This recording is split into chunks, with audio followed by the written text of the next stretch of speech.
Alright, welcome to another episode of Mullen and His Own Stupidity with me, Dave Mullen. The show where I try to find answers amongst the chaos and uncertainty of the modern world, all the while mulling in my own stupidity. This week I've been mulling over why I, Dave Mullen, actually quite like the film Megalopolis by Francis Ford Coppola. Yes, I know it came out a long time ago. I have a broken laptop and a day job which people keep telling me I should not quit. I also know that when it came out it got pretty bad reviews. I saw one review by Mark Kermode in which he absolutely trashed it, tore it to shreds, and TPB, he made some pretty good points. At times it did feel like a film student's final project gone wild. Some of the scenes and characters were totally ridiculous, and the script was full of this sort of pseudo-philosophical navel-gazing that didn't really make any sense or bear any relation to what was happening on the screen. And the plot, oh my, the plot. Was there one? Was there anything close to approaching a plot or story? It's hard to say. I saw another video where a guy pretends to be Francis Ford Coppola pitching the idea for Megalopolis to the movie studio, and while being very funny, he also made some good points, like about how problems arise in the film and then get resolved within a matter of minutes, often with little explanation. And I should make a teeny weeny incy wincy tiny whiny confession before I continue. I am aware that as a person I can be a bit of a contrarian. I often like to take the opposing view. If you're looking at it in a favourable light, you could say I'm willing to look at both sides of the argument or play devil's advocate, and I am a middle child. Apparently middle children love playing devil's advocate. It's our favourite game. If you're looking at it in a slightly less favourable light, I think it was in Middlemarch where George Eliot's describing Dorothea's father's forays into politics, and she says that he would take the opposing view in order to stand out. Essentially, taking the opposite view to everyone else is a kind of shortcut to making yourself look a little bit clever, because without really having to think that much, you can go, oh, everyone else thinks this, well, I think this, so I must know something, even when you absolutely actually don't. That is, I fear, what I do sometimes, like during Brexit, when I was talking about it with my family, I would often take the side of the Brexiteers. I know, but it gets worse. When Trump was running the first time, I don't know what it was, but there was something appealing about him. Maybe it was that same thing, the desire to stand out, to be different. You know, my family were all quite clever. They're a bunch of boffs, really, and maybe trying to make a more subtle, nuanced argument is harder to get their attention, whereas if I just say, nope, you're wrong, I think the total opposite, then all their wonderful attention is turned on me. Voila, beautiful, bathe in it. I like Trump, yes, look at me. I think Brexit's not such a bad idea, yes, shout at me. I suppose that's why I understand those kids who act out in school as a way of getting attention, partially because I was one. You know, it's harder for us to get attention by answering the questions or doing the work because we don't know the answers and we can't do the work. What's a shortcut? I'll call out, I'll do something silly, I'll punch the person next to me, I'll make a 20-minute video about how I actually quite like the film Megalopolis by Francis Ford Coppola.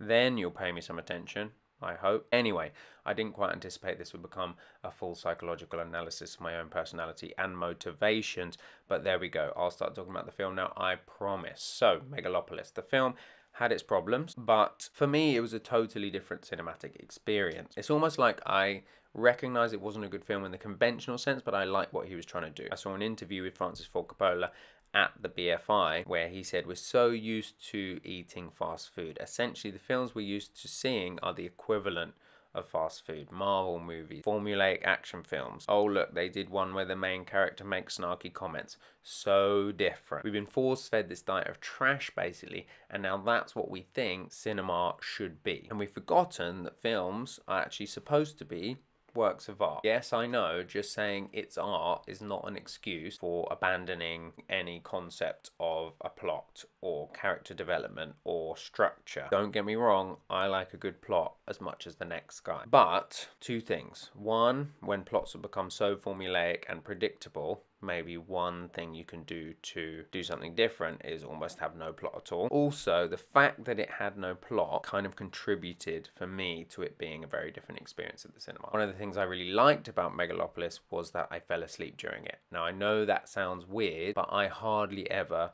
almost never fall asleep during TV shows or films, because I feel like if I do, I might miss something of the plot. Whereas this had so little distinguishable plot, and it already had a very dreamlike quality to it, almost like a fever dream, that I felt free, you know, released from the shackles of I've got to stay awake to see where this is going. I was free 2/3 of the way through to fall asleep. And then I woke up before the end, and rather than leaving the cinema feeling drained because I've been dragged through a plot with that old familiar structure, I left the cinema feeling refreshed, reinvigorated. You know, it's hard to explain, but the whole thing felt a bit more like a dream than a film. It felt like a slightly random visual feast that might mean something, but it didn't really matter.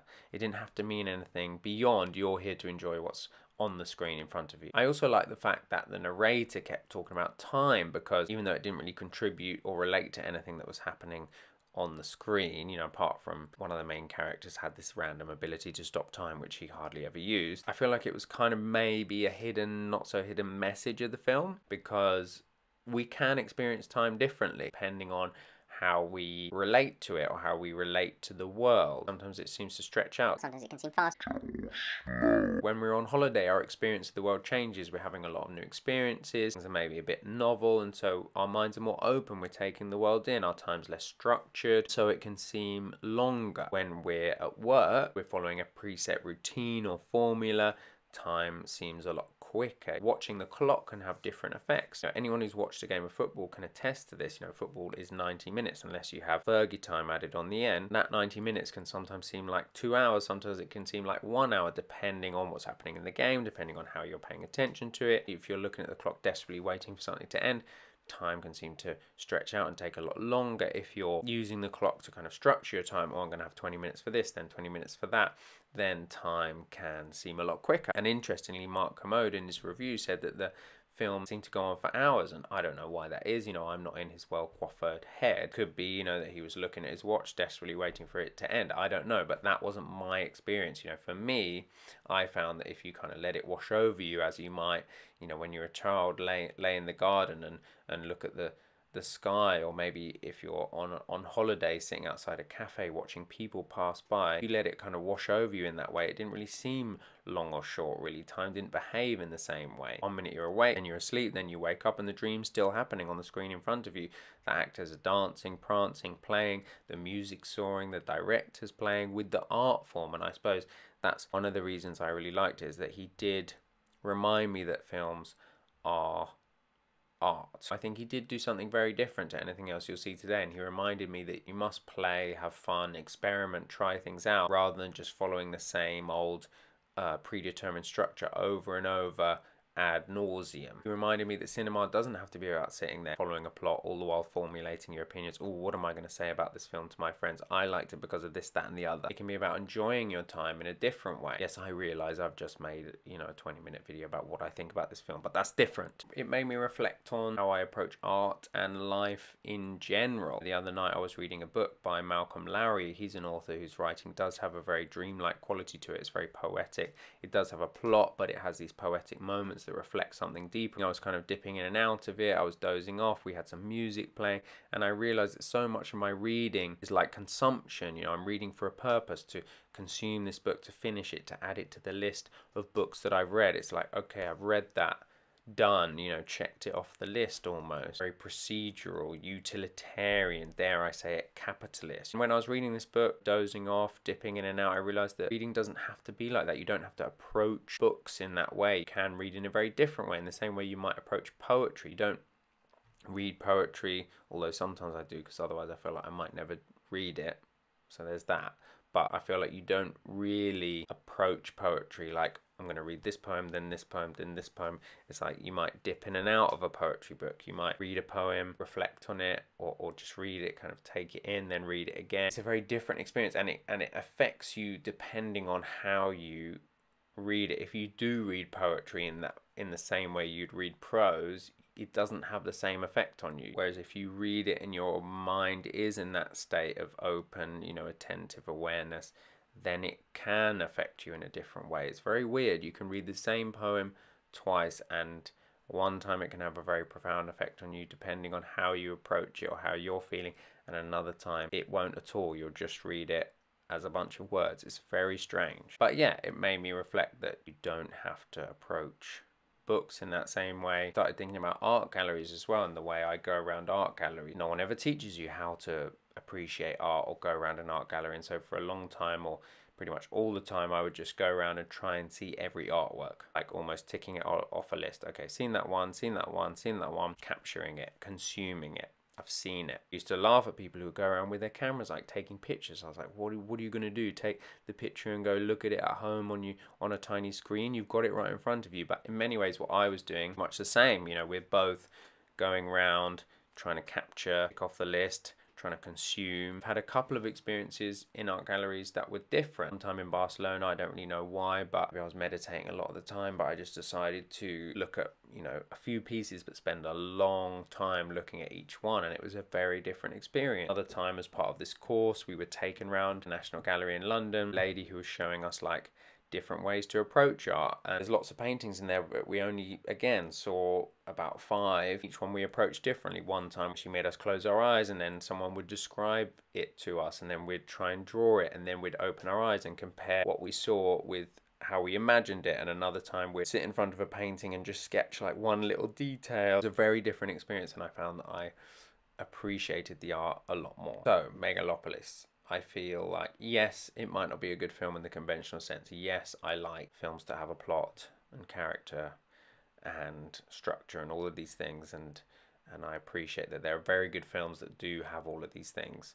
But I do feel like he did something very different, and he did remind me that films are art, and it did make me reflect on, you know, how we approach art and how we go to the cinema and how we approach life in general. Because I realized that art, not that it has to have a purpose, but if it does, it would be to maybe help you break out of those old familiar patterns and to see the world differently, or maybe just to see the world again rather than seeing your old familiar patterns that you habitually overlay. Don't think you're supposed to consume art in the same way that you would consume fast food. Consume it, get that sugar high, move on to the next thing. I don't think you're supposed to consume art. I think you're supposed to attend to it, and in the act of attending to it, hopefully if it's good art, it will allow you to turn back upon the world and see it as if for the first time. When I left that cinema after Megalopolis, I saw the world as if I was born again. No, it wasn't that profound, but it was very different. Like I said, it was a very different experience. I liked the fact that I fell asleep. It just made me feel like you can enjoy things and approach the world without that attitude of grasping, consuming, box ticking. Okay, seen it, on to the next thing. You don't have to approach the world in that way. You can approach it differently. Different way to be in the world and to attend to the world. I've been Dave Mullen, mulling in his own stupidity. Thanks for watching. See you next time.